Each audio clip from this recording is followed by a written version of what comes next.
ஒரு காலத்தில் perfect dark என்ற பெயர் வீசும்போதே எக்ஸ்பாக்ஸ் ரசிகர்களின் இதயம் ஒரு அதிர்வோடு துடித்தது.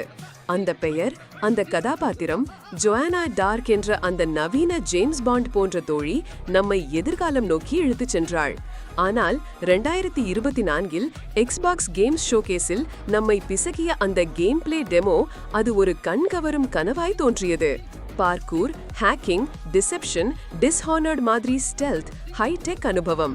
இந்த டெமோ நம்மை நம்ப வைத்தது, இதுதான் நம்ம பிளாட்ஃபார்மின் நெக்ஸ்ட் லெவல் என்று. ஆனால் இந்த கனவுக்குள் மர்மமும் இருந்தது. பலரும் கேட்டார்கள், இது உண்மையான கேம் பிளே தானா? லே ஆஃப்ஸ்க்கு பிறகு ஒரு வதந்தி பரவியது. அது சிஜிஐ மாதிரியே இருக்கே, அதெல்லாம் ஃபேக் தான். சிலருக்கு கோபம், சிலருக்கு ஏமாற்றம். ஆனாலும் எல்லாருக்கும் இருந்தது ஒரே கேள்வி, நாம நம்பியது பொய்யா? அந்த கேள்விக்கு பதில் வந்தது. அது உண்மையிலேயே உண்மையான கேம் பிளே. ஸ்டூடியோ MDHRஇல் இப்போது பணியாற்றும் முன்னாள் டெவலப்பர் ஆடம் மெக்டானல்ட் உறுதியாக சொன்னார், நான் அந்த டெமோவில் வேலை செய்த 3 லெவல் டிசைனர்ஸ்ல ஒருவன். அது என்ஜின்குள்ளேயே ரன் செய்தது. பார்க்கூர் எல்லாமே உண்மைதான். Hacking, deception mostly real. டெமோவை வீடியோல போட்ட மாதிரி ஆடினா பெர்ஃபெக்ட்டா இருக்கும். ஆனா வேறு வழியில ஆடினாலும் கேம் கிராஷ் ஆகல, அது பிளேயபிள் தான். அந்த வெர்டிகல் ஸ்லைஸ் நம்மை ஏமாற்ற வைக்கவில்லை. அது இப்படி இருக்கும் என்பதை சுட்டிக்காட்டும் ஒரு கனவை போல இருந்தது.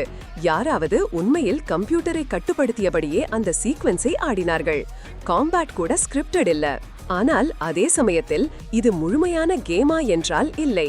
அது ஒரு கதையின் ஒற்றை பக்கம் மாதிரி, ஒரு படத்தின் ட்ரெய்லர் மாதிரி, ஒரு கனவின் தலைப்புச் சிட்டி மாதிரி. இதில்தான் வருத்தம். மைக்ரோசாஃப்டின் லே ஆஃப்ஸ் 9000 பேர், அதுல பாதி எக்ஸ்பாக்ஸ்ல மட்டும். எவர்வைல்ட், ஃபோர்சா டர்ன் 10 பாதி குழு. இனிஷியேட்டிவ் ஸ்டுடியோ, அடிக்கடி புதுப்பிக்கப்பட்ட பெர்ஃபெக்ட் டார்க்கை உருவாக்கிய டீம் முழுக்க மூடப்பட்டது. நாம அந்த டெமோவை பார்த்தபோது என்ன நம்பினோம் தெரியுமா? ஜோயானா டார்க் திரும்ப வந்துட்டாங்க. அவளோட உலகம் இன்னும் எக்ஸைட்டிங்காக, ஒளியுடன், ஸ்டெல்த்தாக, ஸ்டைலிஷாக, இன்டெலிஜென்ட்டாக இருக்க போகுது. டிஸ்ஹானர்ட்க்கு சைஃபை சகோதரி பிறக்க போகிறாள்னு நம்பினோம். நம்மை எங்காவது பிரபலமான சீக்ரெட் பேஸ்ல, வேற லெவல் ஹேக்கிங் மிஷன்ஸ்ல, ரூஃப்டாப் ட்ரவர்சல்ல கொண்டு போயிட போறாங்கன்னு நம்ம கண்கள் காத்திருந்தன. ஆனால் அந்த டெமோ ரியல் இருந்தாலும் இன்னொரு வலிய உண்மையே எடுத்துரைக்குது. ஒரு டெமோ ரியல்னு சொல்றதால மட்டும் அது ஒரு ஃபுல் கேம் ஆகிடாது. அந்த வெர்டிகல் ஸ்லைஸ் பிளேயபிளா இருந்தாலும் அந்த யூனிவர்ஸை கிரியேட் பண்ண வேண்டிய குழுவே இல்லாத நேரத்தில் அது நம்ம கையில் வருமா? இன்னைக்கு எக்ஸ்பாக்ஸுடன் தொடர்புடைய நிறைய ஆட்கள் அந்த பெர்ஃபெக்ட் டார்க்கை இன்னும் மறக்க முடியாமல் நினைக்கிறாங்க. அது கேன்சல் பண்ணப்பட்ட ப்ராஜெக்ட். ஆனா அதுல வேலை செய்தவர்கள் இன்னும் சொல்லிக்கிட்டே இருக்காங்க. அது ஒரு உண்மையான முயற்சி. நாம் பொய்யா சொல்லல. உங்கள் கனவுகள் நாங்கள் உருவாக்க முயற்சித்த கனவுகள் தான். இந்த பகுதிதான் நம்மை பாதிக்குது. எப்போதும் போல கேமிங் இண்டஸ்ட்ரியில ஹார்ட் டிசிஷன்ஸ், பிக் பட்ஜெட் ப்ராஜெக்ட்கள், ரிஸ்க், ரெவென்யூ சென்ட்ரிக் அப்ரோச். ஆனா அந்த போதும் அந்த டெமோவில் உள்ள ஜோயானாவின் கண்கள் நம்மை பார்த்து சொல்ற மாதிரி இருக்கிறது, நீங்க என்னை மறக்காதீங்க. இந்த வீடியோ, அந்த டெமோ, அந்த லெவல் டிசைன், இவை எல்லாம் அந்த ட்ரீமின் கடைசி சுவாசம். ஒரு ப்ராஜெக்டை கைவிட்ட மைக்ரோசாஃப்ட், ஆனா அதை இப்போது கூட உண்மையாக காதலிக்கிற ரசிகர்கள். கேமிங் ஒரு தொழில்துறைதான், ஆனா இது கனவுகளையும் ஆசைகளையும் தாங்கிக் கொண்டிருக்கும் மாயா தளமும் கூட. பெர்ஃபெக்ட் டார்க்கின் ரீபூட் நமக்கு கிடைக்காததால அது ஒரு ஃபெயிலியர் இல்ல, அது ஒரு புரிந்து கொள்ள முடியாத கலைக்கோடா இங்க மனசில் இருக்கு.